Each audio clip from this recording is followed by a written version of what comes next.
Okay, so now let's start hatching the short face of the cylinder, which is going to be in volume shadow. So that means it's going to be shadowed, so that means we need to hatch it with a light gray. Okay, that's the bottom, one of the two bottom ellipses. Or if you remember, we draw an ellipse by connecting 8 points, 4 maximum and 4 intermediary ones, and we achieved just that by means of the previous construction. Okay, so we got the intermediary points and the maximum points for each of these ellipses, and now it's time to connect them up. And yeah, this is how things are going to look like. Well, we get that ellipse there, and then the other one there, and we connect both of them.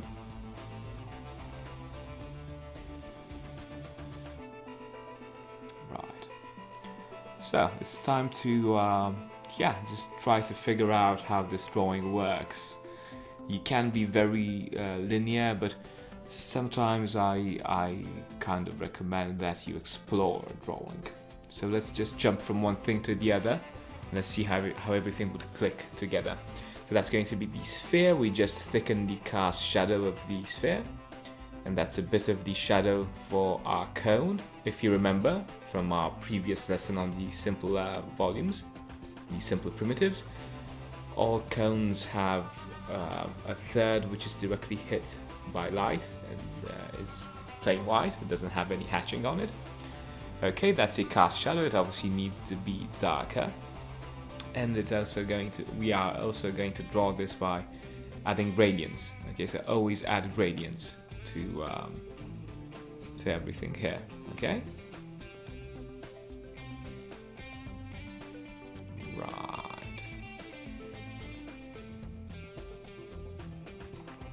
Yeah, that's kind of the shadow of a cylinder on our cone, but I honestly doubt that that's how it's going to look like. I think it needs to be the other way around, okay? Like an inverted ellipse from what we did there. Okay, that's the cast shadow for our sphere. Let's hatch the cast shadow.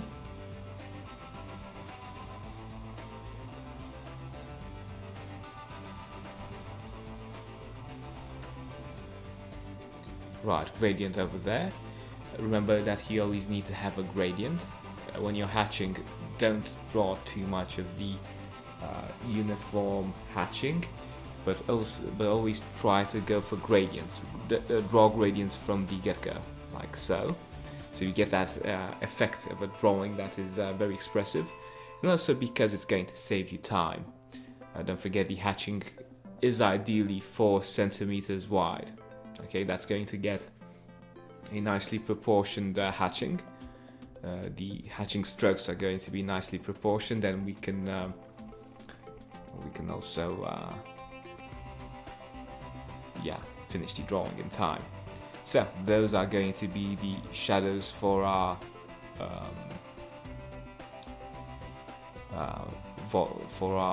cylinder. Okay, don't forget, again, it's a third.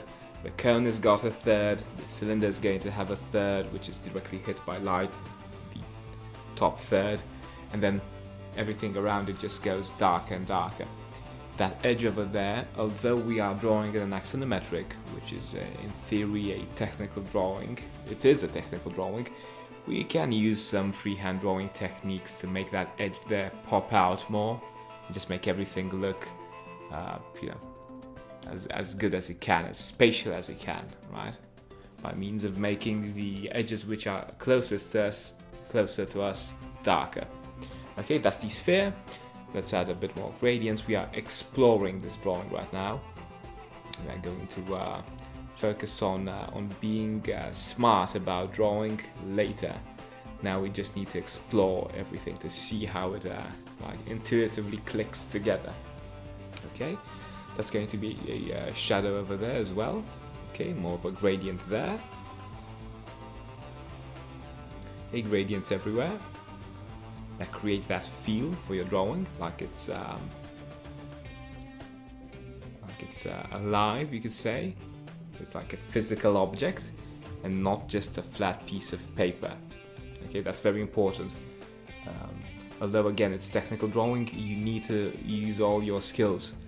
You need to use everything you know about graphics to make it look very sensitive and obviously make it look expressive as well. Materials are going to help you with that quite a bit. Okay, so yeah, more of a gradient there. Gradients from under the cylinder as well. You see this cross-hatching. Cross-hatching looks very good from a distance. It's got that texture to it. You see a drawing from a distance of 6 meters and it looks good and you don't know why. This is mainly why. Don't ever use just smudged hatching. That's going to create trouble for your large drawings. Use smudged hatching for adding the gradients and clarity around your edges. Okay, good. So let's start adding a bit more of a gradient there. And you can see this is all looking good. I've inverted the cast shadow of the cylinder on a cone. It's like an upward facing ellipse. Right. Okay, don't forget that all cast shadows which are on the ground are darkest. And as they move up, they get lighter. So a shadow that's going to fall on a vertical surface is going to definitely be lighter.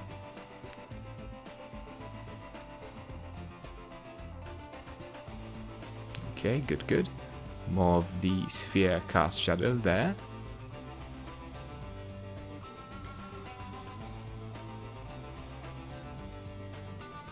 While we are trying to show that curvature of our volume.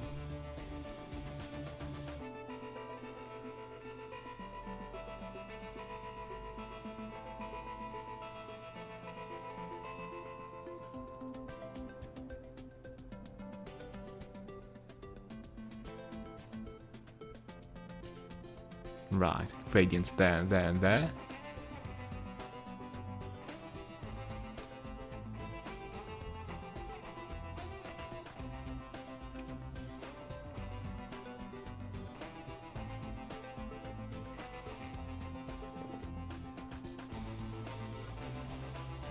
Right.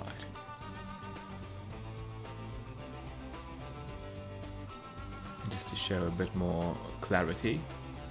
We are starting with the gradient from the outsides of the edges towards the inside. Never have a patch on your drawing which is just flat. You always need to have stuff that is in a gradient. Okay, so what am I doing now? I'm drawing the inside of our cylinder. Obviously it's going to be made out of glass or something, so you're going to see through it. And because that happens, you are going to see the texture of our cone, which is going to be made out of wood. You can see that fine texture, which is basically you drawing the wood grain and then maybe hatching a bit. We will get there soon and I'll discuss every detail, but for now just add the wood grain and a bit of the cast shadow. Again, if you look through glass, you are going to see everything lighter. So the dark grays of the cast shadow are going to be a lot lighter. Right now I'm erasing the edges of our cone, which means it's going to create this effect of a rounded volume that has like light flowing off of it. Okay, thickening the line for the wood grain, and I'm also going to hatch the wood grain. The best approach for hatching a wood texture is to obviously first draw a good line drawing for the wood grain, and then hatch a darker part next to a lighter one, then again a darker one, and so on and so forth. Okay, so jumping from one element to the other.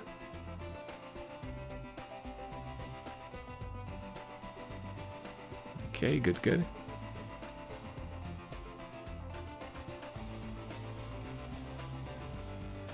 Right, so that's going to be the darker part of the cone. As you can see, there's a part that you see through the glass, which means it's kind of lighter.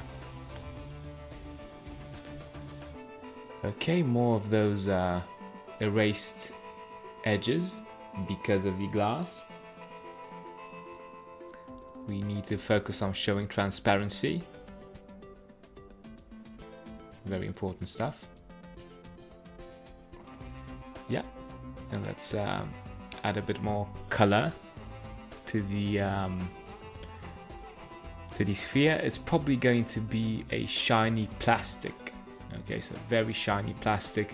You see the top left and bottom right corner, reflections of the light sources.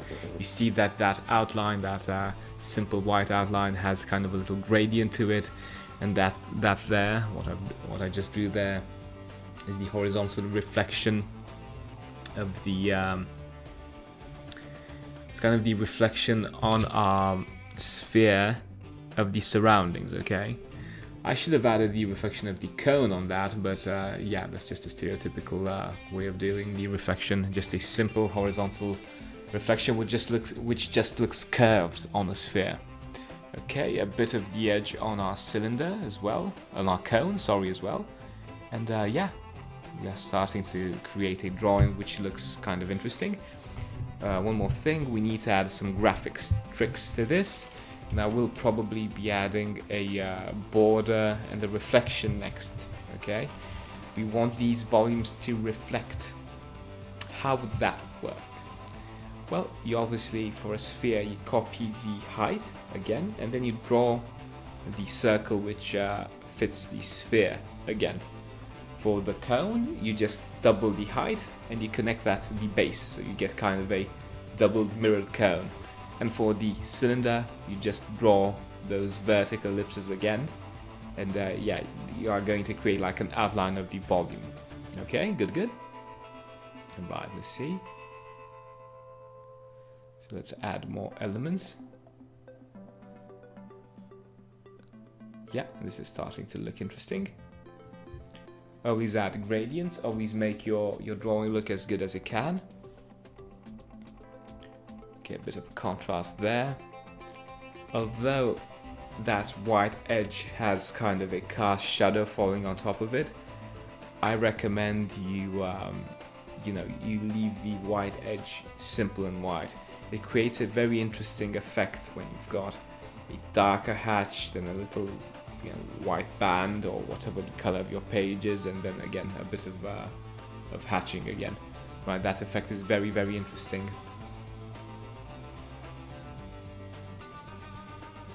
Okay, good. We are starting to basically construct everything, to double everything, so we get the volumes.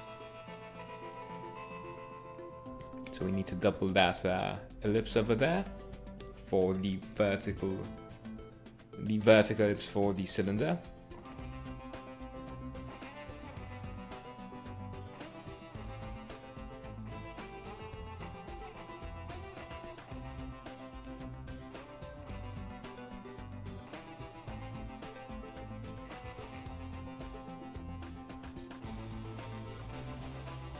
Yeah, that's all very good. One ellipse there. We are going to have an ellipse on the left hand side as well.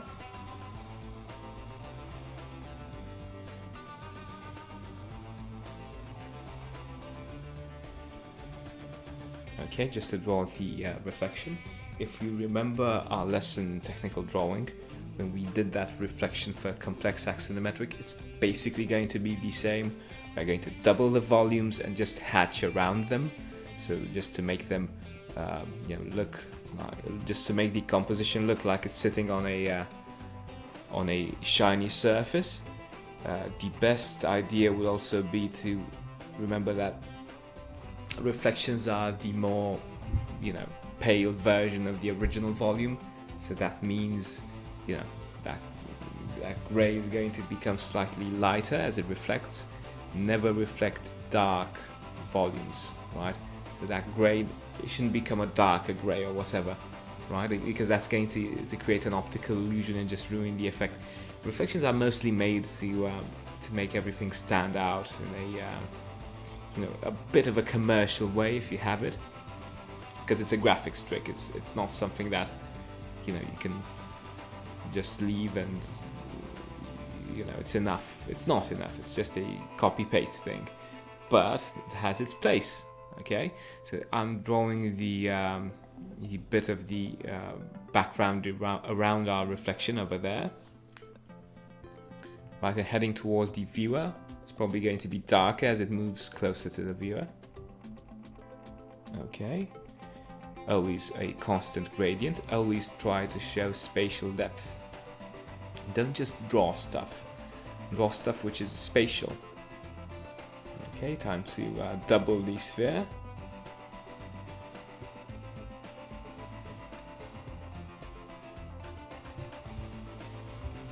Okay. Right, so again, gradients around our volumes. The cone is probably going to, the cone's reflection is probably going to, you know, disappear under the cast shadow of our cylinder.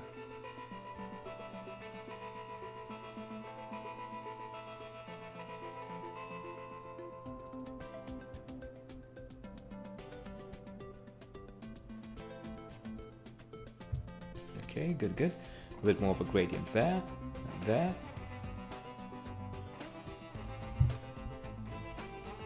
And just create everything that is going to look interesting.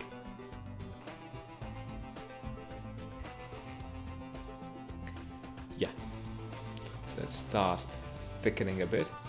If you remember the 4 steps to an architectural drawing, now we are thickening the lines. And just to get a bit more of that clarity. Okay. One more thing, I'd like to throw in some random streaks of light, let's say, on the horizontal surface on which our composition sits on. Okay. So let's see how that would work. Obviously got a gradient already for the cast shadow. Right, again more lines that are drawn with an eraser. Okay, so you get the nice effect. So let's see more of these reflections. Actually, a good thing to even add these cliches, right? They're all cliches. These sparkly elements. Okay, they look like from the 80s. Okay, what you can do is draw these. You see these streaks. I drew on the horizontal surface. Okay, just to add a bit more of a irregular surface. This is an effect you can get with the width of a pencil lead, right? The large lead, to get this kind of like weird hatching effect. Okay, that's not done with a 2B pencil. You can draw a regular gradient, and that's fine. Okay, so this is kind of it for this drawing. Okay, it's obviously work is never done. You can improve it a 1,000 times, but it's good enough to submit, right? You could go and hand this in, and you'll be fine. If your work is at this caliber, I guarantee you're at the top 20% of your game, let's say, right? Okay, more gradients here and there. And we are done.